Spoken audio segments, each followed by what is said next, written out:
Hi hello friends, ಎಲ್ಲರಿಗೂ ನಮಸ್ಕಾರ. Welcome to Dishant blog. ನಾನು ನಿಮ್ಮ ಕವಿತಾ. ಇವತ್ತಿನ ಈ ವಿಡಿಯೋದಲ್ಲಿ ನಾನು ದಾನಮ್ಮ ಪೂಜಾ ವ್ರತದ ವಿಧಿವಿಧಾನಗಳನ್ನು ತಿಳಿಸ್ತಾ ಇದ್ದೀನಿ. ನಮ್ಮ ಕುಟುಂಬದಲ್ಲೇ ನಾವು ತುಂಬ ಜನ ಈ ಪೂಜೆಯನ್ನು ಮಾಡಿ ನಮ್ಮ ಕಷ್ಟಗಳನ್ನು ಬಗೆಹರಿಸ್ಕೊಂಡಿದ್ದೀವಿ. ನಿಮಗೂ ನಾನು ಈ ಮುಂಚೆ ವಿಡಿಯೋಗಳನ್ನು ದಾನಮ್ಮ ಪೂಜೆ ಮಾಡಿರೋ ವಿಡಿಯೋಗಳನ್ನು ತುಂಬ ಹಾಕಿದ್ದೀನಿ.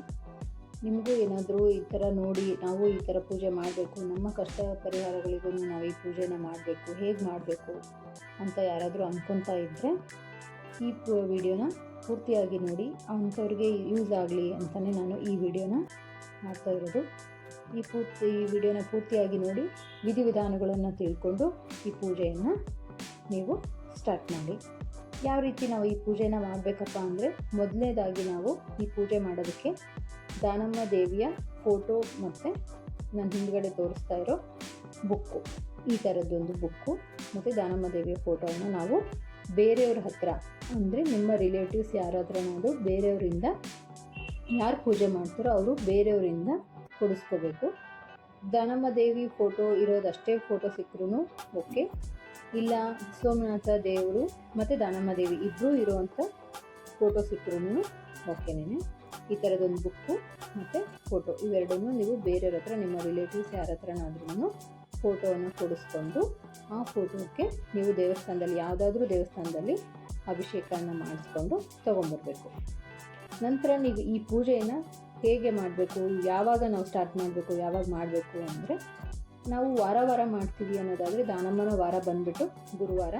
ಸೊ ನೀವು ಗುರುವಾರನ ಈ ಪೂಜೆನ ಗುರುವಾರ ಮಾಡ್ತಾ ಹೋಗ್ಬೋದು. ನೀವು ಎಷ್ಟು ಗುರುವಾರ ಬೇಕಾದರೂ ನಿಮ್ಮ ಅನುಕೂಲ ನೋಡಿಕೊಂಡು ನೀವು ಎಷ್ಟು ಪೂಜೆ ಮಾಡಬೇಕು ಅಂದ್ಕೊತೀರೋ ಅಷ್ಟು ಪೂಜೆ 5, 9, 11 ಅಥವಾ 21 ವಾರ ಗುರುವಾರ ಪೂಜೆನ ನೀವು ಮಾಡ್ಬೋದು. ಇಲ್ಲ ಅಮಾವಾಸ್ಯೆಗೆ ನಾವು ಮಾಡ್ತೀವಿ ಅನ್ನೋರಾದರೆ ಸೇಮ್ ಅವರು ಕೂಡ 5, 9, 11 ಅಥವಾ 21 ಅಮಾವಾಸ್ಯೆ ಪೂಜೆಯನ್ನು ಮಾಡ್ಬೋದು.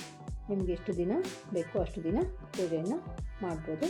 ನೀವು ಪೂಜೆ ಮಾಡೋವಾಗನೇ ನೀವು ಯಾವುದಕ್ಕೋಸ್ಕರ ನಾವು ಈ ಪೂಜೆ ಮಾಡ್ತಾ ಇದ್ದೀವಿ ಮತ್ತು ಈ ಪೂಜೆನ ನಾವು ಮುಗಿಸುವಾಗ ನೀವು ಮುತ್ತೈದೆಯರಿಗೆ ಉಡಿಯನ್ನು ಕೊಡಬೇಕಾಗುತ್ತೆ. ಎಷ್ಟು ಜನ ಮುತ್ತೈದೆಯರಿಗೆ ನೀವು ಉಡಿಯನ್ನು ಕೊಡ್ತೀವಿ ಅನ್ನೋದನ್ನು ಸಂಕಲ್ಪ ಮಾಡಿಕೊಂಡು ಈ ಪೂಜೆಯನ್ನು ಸ್ಟಾರ್ಟ್ ಮಾಡಿ. ನಾನು ಈ ಪೂಜೆಯಲ್ಲಿ ಈ ವಿಡಿಯೋದಲ್ಲಿ ನಾನು ನಿಮಗೆ ತೋರಿಸ್ತಾ ಇರೋ ಹಾಗೆ ಹಿಂದ್ಗಡೆ ನಾನು ಬುಕ್ಕು ಮತ್ತು ಫೋಟೋನ ಇಟ್ಟು ಪೂಜೆ ಮಾಡಿ, ಮುಂದ್ಗಡೆ ನಾನು ಒಂದು ತಟ್ಟೆಯಲ್ಲಿ ಅಕ್ಕಿ ಹಾಕಿ ಅದಕ್ಕೆ ಸ್ಟೀಲಿನ ಚಂಬಲಿ, ನೀವು ಸ್ಟೀಲಿನ ಚಂಬ ಆಯಿತು ಅಥವಾ ತಾಮ್ರದ ಚಂಬ ಆಯಿತು, ನೀವು ಯಾವ್ದು ಚಂಬಲಿ ಪೂಜೆ ಮಾಡ್ತೀರೋ ಆ ಚಂಬನ್ನು ಇಟ್ಟು ಅದ್ರ ತುಂಬ ನೀರನ್ನು ತುಂಬಿಸಿ ಆ ಚಂಬಿಗೆ ಪೂಜೆಯನ್ನು ಮಾಡಬೇಕು. ವಿಭೂತಿ, ಅರಿಶಿನ, ಕುಂಕುಮ ಹಚ್ಚಿ ಪೂಜೆಯನ್ನು ಮಾಡಿ ಆ ಚಂಬಲ್ಲಿ ಒಂದು ಕಾಯಿನ್, 5 ರೂಪಾಯಿ ಕಾಯಿನು ಅಥವಾ 1 ರೂಪಾಯಿ ಕಾಯಿನು ಯಾವುದಾದ್ರೂ ಒಂದು ಕಾಯಿನನ್ನು ಹಾಕಿ, ನಂತರ ಹೂವು ಮತ್ತು ಎಲೆಯಿಂದ ಕಟ್ಟಿರುವಂಥ ಒಂದು ಕಂಕಣನ ಆ ಚಂಬಿಗೆ ಕಟ್ಟಿ, ಸೇಮ್ ನಾವು ಲಕ್ಷ್ಮಿನ ಯಾವ ರೀತಿ ಒಂದು 5 ವೀಳ್ಯದೆಲೆನ ಇಟ್ಟು ಕಾಯಿನ ಕೂಡಿಸ್ತೀವೋ ಅದೇ ಥರನೇ ದಾನಮ್ಮನ ಪೂಜೆಗೂ 5 ವೀಳ್ಯದೆಲೆನ ಇಟ್ಟು ಕಾಯಿನ ಕೂಡಿಸಿ ಅಲ್ಲಿ ಕಾಯಿಗೆನೇ ಪೂಜೆ ಮಾಡಬೇಕು. ಮುಖವನ್ನು ಇಡಬಾರ್ದು. ಈಗ ನೀವು ವ್ರತವನ್ನು ಮಾಡುವ ಟೈಮಲ್ಲಿ ನೀವು ಮುಖವನ್ನು ಇಟ್ಟೇನು ಪೂಜೆ ಮಾಡೋದು ಬೇಡ. ಸೊ ಕಾಯಿಗೆನೇ ಪೂಜೆ ಮಾಡಿ ಅಲಂಕಾರ ಮಾಡಬೇಕು. ಈಗ ತಾಯಿಯ ಬಲಭಾಗದಲ್ಲಿ, ದಾನಮ್ಮ ದೇವಿಯ ಬಲಭಾಗದಲ್ಲಿ ನೀವು ತಾಯಿಗೆ ಉಡಿಯನ್ನು ತುಂಬಬೇಕು. ಪ್ರತಿ ಪೂಜೆಗೂ ನೀವು ಇದೇ ಥರನೇ ಮಾಡಬೇಕು. ಒಂದು ತಟ್ಟೆಯಲ್ಲಿ ಅಕ್ಕಿಯನ್ನು ತುಂಬಿ ಅದರಲ್ಲಿ ಒಂದು ಒಣ ಕೊಬ್ಬರಿ ಬಟ್ಲು, ಒಂದು ನಿಂಬೆಹಣ್ಣು ಮತ್ತು ಒಂದು ಅರಿಶಿನ ಕೊಂಬು, ಮಕ್ಕಳು ಕೊಂಬು ಅಂತ ಹೇಳ್ತಾರೆ ಆ ಥರದ್ದು, ಅಂದರೆ ಕೌಲು ಹೊಡೆದಿರುತ್ತೆ ಆ ಥರದ್ದೊಂದು ಅರಿಶಿನ ಕೊಂಬು ಇಟ್ಟು, ಎಲೆ, ಅಡಿಕೆ ಮತ್ತು ಬಾಳೆಹಣ್ಣು, ನಿಮ್ಮ ಕೈಲಾದಷ್ಟು ದಕ್ಷಿಣೆ ಅದಿಷ್ಟನ್ನು ತಾಯಿಯ ಬಲಭಾಗದಲ್ಲಿ ಇಟ್ಟು, ನಂತರ ನೀವು ಈ ಪೂಜೆಯನ್ನು ಮಾಡುವಾಗ ಬೇರೆಯವ್ರಿಗೂ ಕೂಡ ನೀವು ಮುತ್ತೈದೆಯರಿಗೆ ಉಡಿಯನ್ನು ಕೊಡಬೇಕು. ಯಾವ ರೀತಿ ಅಂದರೆ 2 ಎಲೆ, ಅಡಿಕೆ, ಬಾಳೆಹಣ್ಣು, ಹೂವು ಮತ್ತು ಬಂದವ್ರಿಗೂ ಕೂಡ ಕಂಕಣವನ್ನು ಕಟ್ಟಬೇಕು. ಅದಕ್ಕೋಸ್ಕರ ನಾನಿಲ್ಲಿ ವಿಡಿಯೋದಲ್ಲಿ ತೋರಿಸಿರೋ ಥರ ನೀವು ಈ ರೀತಿ ಉಡಿ ಕೊಡೋದಕ್ಕೆ ರೆಡಿ ಮಾಡಿಕೊಂಡು ಇಟ್ಕೋಬೇಕು. ನೀವು ಬೇರೆಯವ್ರಿಗೆ ಉಡಿ ಕೊಡೋದಕ್ಕೂ ಮೊದಲು ನೀವು ಉಡಿಯನ್ನು ತುಂಬಿಸ್ಕೊಂಡು ಆ ಉಡಿಯನ್ನು ನೀವು ತೆಗಿಬಾರ್ದು. ಆ ಉಡಿನ ತೆಗೆದೇ ಇರೋ ಥರನೇ ನಿಮ್ಮ ಹತ್ರನೇ ನಿಮ್ಮ ಸೆರಗಲ್ಲೇ ಇಟ್ಕೊಂಡು ನಂತರ ನೀವು ಎಲ್ಲರಿಗೂ ಉಡಿಯನ್ನು ಕೊಟ್ಟ ನಂತರ ನೀವು ಆ ಉಡಿಯನ್ನು ತೆಗಿಬೇಕು. ನೀವು ಆ ಉಡಿಯನ್ನು ಬೀಳಿಸ್ಬಾರ್ದು, ಹುಷಾರಾಗಿ ಇಟ್ಕೋಬೇಕು. 5 ಜನರಿಗಾದರೂ ಕೊಡ್ಬೋದು ಅಥವಾ 5 ಮೇಲೆ ನೀವು ಎಷ್ಟು ಜನರಿಗಾದರೂ ಕೊಡ್ಬೋದು. ಬಟ್ 7 ಉಡಿ ಮಾತ್ರ ಕೊಡಬೇಡಿ. 5 ಮೇಲೆ ಎಷ್ಟಾದರೂ ಕೊಡ್ಬೋದು. 7 ಉಡಿನ ಕೊಡಬೇಡಿ, ಜಾಸ್ತಿನೇ ಕೊಡಿ, ಅಥವಾ 5 ಉಡಿನಾದರೂ ಕೊಡಿ. ಈ ರೀತಿ ಆದ ನಂತರ ನೀವೇನು ಇದನ್ನು ಈ ರೀತಿ ಉಡಿ ಕೊಡೋದಕ್ಕೂ ಎಲ್ಲ ರೆಡಿ ಮಾಡ್ಕೊತೀರ. ನಂತರ 5 ಥರದ ಹಣ್ಣುಗಳನ್ನು ಇಟ್ಟು ಪೂಜೆ ಮಾಡಬೇಕು. 5 ಥರದ ಹಣ್ಣುಗಳನ್ನು ಇಡಬೇಕು ಪೂಜೆಗೆ. ಇಷ್ಟೆಲ್ಲ ಆದ ನಂತರ ತಾಯಿಗೆ ಉದ್ದಿನ ಕಡ್ಡಿ ಹಚ್ಚಿ 2 ಬಾಳೆಹಣ್ಣನ್ನ ಎಡೆ ಹಿಡಿದು ನಂತರ ಕಾಯಿನ ಒಡೆದು ಕಾಯಿನೂ ಕೂಡ ಎಡೆ ಮಾಡಬೇಕು. ಇನ್ನು ನೈವೇದ್ಯಕ್ಕೆ ನೀವು ಹೋಳಿಗೆನೇ ಮಾಡಬೇಕು. ಹೋಳಿಗೆ, ಅನ್ನ ಮತ್ತು ಕೋಸಂಬರಿ, ತುಪ್ಪ ಇವಿಷ್ಟನ್ನು ಪ್ರತಿ ಪೂಜೆಗೂ ನೀವು ಹೋಳಿಗೆನೇ ಮಾಡಿಬಿಟ್ಟು ಅಮ್ಮನಿಗೆ ನೀವು ನೈವೇದ್ಯನ ಮಾಡಬೇಕು.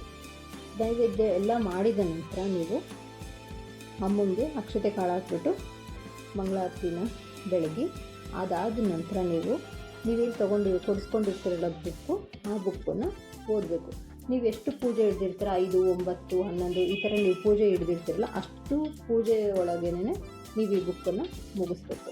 ಹಾಗಾಗಿ ಆ ಥರ ನೋಡಿಕೊಂಡು ನೀವು ಅದನ್ನು ಎಷ್ಟೆಷ್ಟು ಪೇಜ್ ಓದಿದರೆ ನಮ್ಗೆ ಅಷ್ಟು ಪೂಜೆ ಮುಗಿಯೋದ್ರೊಳಗೆ ಆ ಬುಕ್ ಮುಗಿಯುತ್ತೆ ಅನ್ನೋದನ್ನು ನೋಡಿಕೊಂಡು ನೀವು ಆ ಬುಕ್ಕನ್ನು ಓದ್ತಾ ಬರಬೇಕು. ಇಷ್ಟೆಲ್ಲ ಓದಿದ ನಂತರ ನಿಮ್ಮದೆಲ್ಲ ಓದೋದು ಎಲ್ಲ ಆದಮೇಲೆ ನೀವೇನು ಮಾಡಬೇಕು, ನೀವು ಒಂದು ಉಡಿನ ಫಸ್ಟು ಯಾರು ಪೂಜೆ ಮಾಡಿರ್ತೀರೋ ಅವರು ಮೊದಲು ಉಡಿನ ತುಂಬಿಸ್ಕೊಂಡು ಅರಿಶಿನ ಕುಂಕುಮ ತೊಗೊಂಡು ಉಡಿ ತುಂಬಿಸ್ಕೊಂಡು ನಂತರ ಬಂದವ್ರಿಗೆ ಬೇರೆ ಮುತ್ತೈದರಿಗೆ ನೀವು ಕೊಡಬೇಕಿರ್ತೀರಲ್ಲ ಅವರಿಗೆ ನೀವು ಉಡಿಯನ್ನು ಅರಿಶಿನ ಕುಂಕುಮ ಕೊಟ್ಟು ಅವ್ರಿಗೂ ಉಡಿ ತುಂಬಿ ನಂತರ ಅಕ್ಷತೆ ಕಾಳು ಹಾಕಿ ಅವ್ರಿಗೂ ಕಳಸ ಬೆಳಗ್ಗೆ ನೀವು ಉಡಿಯನ್ನು ಈ ರೀತಿ ಕೊಡಬೇಕು. ಇಷ್ಟೆಲ್ಲ ಆದಮೇಲೆ ನೀವು ಎಷ್ಟು ಪೂಜೆ ಅಂದ್ಕೊಂಡಿದ್ರೆ ಪ್ರತಿ ಪೂಜೆಗೂ ನೀವು ಇದೇ ರೀತಿ ಪೂಜೆ ಮಾಡ್ತಾನೆ ಬರಬೇಕು. 5 ಪೂಜೆ, 9 ಪೂಜೆ, 11 ಪೂಜೆ ಅಂದ್ಕೊಂಡಿರ್ತಾರೆ. ಪ್ರತಿಯೊಂದು ಪೂಜೆನಲ್ಲೂ ನೀವು ಇದೇ ವಿಧಾನನ ನೀವು ಅನುಸರಿಸ್ತಾ ಬರಬೇಕು. ಇದಾದ ನಂತರ ನೀವು ಪೂಜೆ ಎಲ್ಲ ಮುಗಿಸಿದ್ರಿ, ಎಲ್ಲ ಆಯಿತು, ಎಲ್ಲ ಮಾಡಿದ್ವಿ ಅಂದಮೇಲೆ ನೀವು ಯಾವ ರೀತಿ ಮಾಡಬೇಕು ಅಂದರೆ, ನೀವು ಎಷ್ಟು ಜನರಿಗೆ ನೀವು ಮುಂಚೆ ಸಂಕಲ್ಪ ಮಾಡ್ಕೊಂಡಿರ್ತೀರಲ್ಲ ನಾವು ಇಷ್ಟು ಜನರಿಗೆ ನಾವು ಉಡಿಯನ್ನು ಕೊಡ್ತೀವಿ ಪೂಜೆ ಆದಮೇಲೆ ಅಂತ, ನೀವೆಲ್ಲ ಒಂದು ದಿನ ಆದಮೇಲೆ ಅಂದರೆ ಇದು 5 ಪೂಜೆಗಳು 9 ಪೂಜೆ ಅಂದ್ಕೊಂಡಿದ್ದು ಅದೆಲ್ಲ ಪೂಜೆ ಮುಗಿದ ನಂತರ ನೋಡಿ ನಾನು ಇವಾಗ ತೋರಿಸ್ತಾ ಇದ್ದೀನಿ. ನಮ್ಮ ಮನೆಯಲ್ಲಿ ನಾನು 9 ದಿನ ಪೂಜೆ ಅಂದ್ಕೊಂಡಿದ್ದೆ, 9 ಅಮಾವಾಸ್ಯೆಗೆ. ಸೊ ಅದನ್ನೆಲ್ಲ ನಾನು ಯಾವ ರೀತಿ ಮಾಡಿದ್ದೆ ಅಂತ ನೋಡಿ. ಈ ರೀತಿ ನೀವು ಪ್ರತಿ ಪೂಜೆನಲ್ಲೂ ಇದೇ ರೀತಿಯೇ ನೀವು ಮಾಡ್ತಾ ಬರಬೇಕು.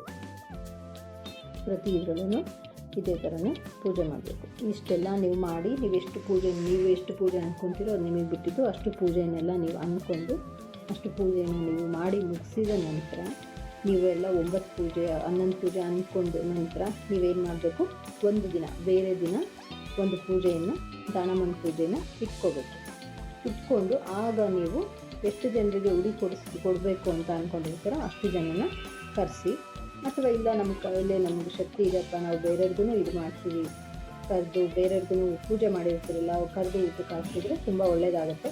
ಬೇರೆ ಜನಗಳೂ ಕರೆದು ಬಟ್ ಉಡಿ ಮಾಡ್ತಾ ನೀವು ಎಷ್ಟು ಜನಕ್ಕೆ ಅಂದ್ಕೊಂಡಿರ್ತೀರೋ ಅಷ್ಟು ಜನಕ್ಕೆ ಉಡಿನ ಕೊಡಲೇಬೇಕು. ಅಷ್ಟು ಜನಕ್ಕೂ ನೀವು ಅವತ್ತಿನ ದಿನ ಉಡಿನ ಕೊಡಬೇಕು. ನಾವು ಆ ಪೂಜೆನ ಯಾವ ರೀತಿ ಮಾಡಬೇಕು ಏನು ಅಂತ ಅದನ್ನು ನಾವು ಸೇಮ್ ನೀವು ಈ ಪೂಜೆನ ಹೆಂಗೆ ಅಮಾವಾಸ್ಯೆಗೆ ಅಥವಾ ಗುರುವಾರದ ದಿನ ನೀವು ಹೆಂಗೆ ಪೂಜೆ ಮಾಡ್ಕೊಂಬಂದಿರ್ತೀರೋ ಅದೇ ಥರನೇ ಅವತ್ತಿನ ದಿನವೇ ನೀವು ಪೂಜೆಯನ್ನು ಮಾಡಬೇಕು. ಆದರೆ ಉಡಿ ಕೊಡೋದು ಮಾತ್ರ ಸ್ವಲ್ಪ ಬೇರೆ ಆಗಿರುತ್ತೆ. ಅದು ಯಾವ ರೀತಿ ಅಂತ ನೋಡೋಣ. ಈಗ ನಾನು ಈ ಮುಂಚೆ ಹೇಳ್ತಾ ಇದ್ದೀನಿ ಯಾವ ರೀತಿ ಅಂದರೆ, ನಾವು ಹಿಂದಿನ ದಿನವೇ ಈ ಪೂಜೆನೆಲ್ಲ ರೆಡಿ ಮಾಡ್ಕೊಂಡಿದ್ವಿ. ಯಾಕಂದರೆ ಪೂಜೆ ನಮ್ಮದು ಬೇಗನೆ ಇತ್ತು. ಸೊ ಹಂಗಾಗಿ ನಮಗೆ ಟೈಮ್ ಆಗುತ್ತೆ ಅಂತ ಹಿಂದಿನ ದಿನ ನೈಟೇ ನಾವು ಈ ರೀತಿ ಎಲ್ಲ ದೇವಿಯ ಅಲಂಕಾರ ಮಾಡಿಕೊಂಡು ಈ ಪೂಜೆ ಮಾಡುವಾಗ ನೀವು ಬೇಕಿದ್ರೆ ಮುಖಪದ್ಮ ಇತ್ತು ಅಂದರೆ ಮುಖಪದ್ಮನ ಇಟ್ಟು ನೀವು ಈ ಪೂಜೆನ ಸ್ಟಾರ್ಟ್ ಮಾಡ್ಬೋದು. ಈ ಪೂಜೆಗೆ ಹಿಂದಿನ ದಿನ ನಾವೆಲ್ಲ ರಾತ್ರಿ ಈ ರೀತಿ ರೆಡಿ ಮಾಡ್ಕೊಂಡಾದ್ಮೇಲೆ ತಿರುಗಿ ದಿನ ಬೆಳಗ್ಗೆ ನಾವು ಈ ರೀತಿ ಹೂವಿನ ಅಲಂಕಾರನ ಮಾಡಿಕೊಂಡು ನಾವು 9 ಜನಕ್ಕೆ ಉಡಿನ ಕೊಡ್ತೀವಿ ಅಂತ ಅಂದ್ಕೊಂಡಿದ್ದರಿಂದ ನಾವು 9 ಉಡಿನ ಮತ್ತು ಪ್ರತಿಯೊಂದು ಉಡಿಯಲ್ಲೂ ನಾವು 5 ಬಳೆಯನ್ನು ಇಟ್ಟು, ಜೊತೆಗೆ ಇವಾಗ ಉಡಿ ನೀವು ಹೆಂಗೆ 2 ಎಲೆ ಅಡಿಕೆ ಬಾಳೆಹಣ್ಣು ಕೊಡ್ತಾಯಿದ್ರು, ಹೂವು ಮತ್ತು ಕಂಕಣ ಎಲ್ಲ ಕೊಡ್ತಾಯಿದ್ರು, ಅದ್ರ ಜೊತೆಗೇನೆ ನಾವು ಇವಾಗ ಚಿಗಳಿ ತಂಬಿಟ್ಟು ಮತ್ತು ಕಡಲೆಕಾಳನ್ನ ಹಿಂದಿನ ದಿನವೇ ನೆನೆಸಿ ಅದನ್ನು ಪೂಜೆಗೆ ಈ ರೀತಿ ಉಡಿ ಕೊಡೋದಕ್ಕೆ ಇಡಬೇಕು. ಈ ಥರ ಇಟ್ಟು ಕಂಕಣಗಳನ್ನು ಕೂಡ ಇಟ್ಟು ನೀವು ಯಾವಾಗಲೂ ದೇವಿಯ ಬಲಭಾಗದಲ್ಲಿ ಯಾವ ರೀತಿ ನೀವು ಇದನ್ನ ಇಡ್ತಾ ಇದ್ರೋ ಉಡಿ ತುಂಬ್ತಾ ಇದ್ರಲ್ಲ ತಾಯಿಗೆ, ಅದೇ ರೀತಿ ಬಲಭಾಗದಲ್ಲಿ ಉಡಿನ ತುಂಬಬೇಕು. ಪಕ್ಕದಲ್ಲಿ ಫಲತಾಂಬೂಲವನ್ನು ಇಡಬೇಕು. 5 ಥರದ ಹಣ್ಣುಗಳನ್ನು ಇಟ್ಟು ಪೂಜೆ ಮಾಡಬೇಕು. ಕಳಸ ಹಚ್ಚಬೇಕು. ಎಲ್ಲ ನೀವು ಪ್ರತಿ ಅಮಾವಾಸ್ಯೆ ಅಥವಾ ಗುರುವಾರ ಯಾವ ಥರ ನೀವು ಪೂಜೆ ಮಾಡ್ತಾಯಿದ್ರೋ ಅದೇ ಥರನೇ ಪೂಜೆ ಮಾಡಬೇಕು. ಇಲ್ಲಿ ನೀವು ಎಕ್ಸ್ಟ್ರಾ ನೀವು ಏನನ್ನು ಮಾಡ್ತೀರಾ ಅಂದರೆ ಅಕ್ಕಿ, ಬಳೆಗಳು ಮತ್ತು ಚಿಗಳಿ ತಂಬಿಟ್ಟು, ಕಡಲೆಕಾಳು ಇವಿಷ್ಟನ್ನು ನೀವು ಎಕ್ಸ್ಟ್ರಾ ಮಾಡ್ತೀರಾ. ಇದೆಲ್ಲ ಆದ ನಂತರ ನೀವು ಸೇಮ್ ಅದೇ ಥರನೇ ಉದ್ದಿನ ಕಡ್ಡಿ ಹಚ್ಚಿ ಮತ್ತು ಬಾಳೆಹಣ್ಣು ಎಡೆ ಹಿಡಿದು ಕಾಯಿ ಎಡೆ ಹಿಡಿದು ಇದೆಲ್ಲ ಆದ ನಂತರ ಹೋಳಿಗೆಯನ್ನು ನೈವೇದ್ಯಕ್ಕೆ 5 ಹೋಳಿಗೆಯನ್ನು ನಾವು ದಾನಮ್ಮನಿಗೆ ನೈವೇದ್ಯಕ್ಕೆ ಎಡೆ ಮಾಡಿದ್ದೀವಿ.